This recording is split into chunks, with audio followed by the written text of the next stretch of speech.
Western countries, people look up to the moon, and pray to the moon. However, in Western world, the moon is often used as a negative meaning. For example, the word lunatic, which stems from the Latin word for moon, means crazy. And it also means unrealistic. The interpretation of this card also focuses on such points. This card looks quite similar to the star. There is spring, grass, blue sky, and a yellow moon. The moon is emitting a bright yellow rays all around. You may not have noticed that it was a moon if this card did not have a title, or unless a woman's face is drawn on it.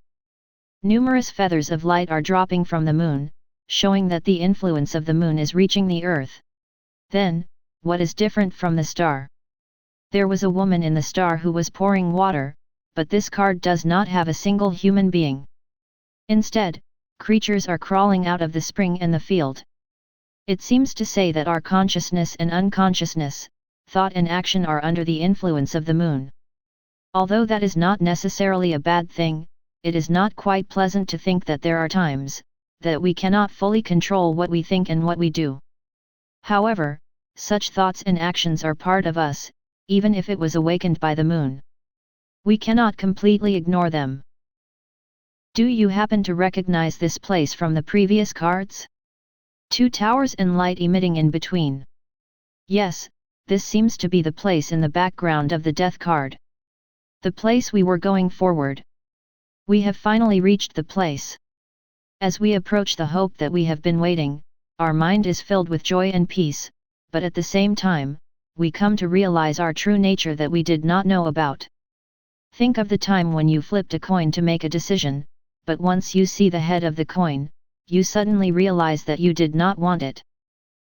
There are an orange dog and a yellow wolf on the grass. The dog may have been tamed by humans, but it also howls toward the moon just as the wolf does. It is a true internal nature we have kept hidden inside. What does the crawfish crawling out of the spring mean then? It may represent the side of us that we did not even realize we had. That may or may not be a good thing, but it sure must be confusing to us. Unfortunately, we need to cross the water in order to get to the other side. However, all 3 forms that were awakened by the moon can swim across the water. It may represent the fact that we need to embrace the side of ourselves that we did not like and we suppressed, in order to reach a better tomorrow.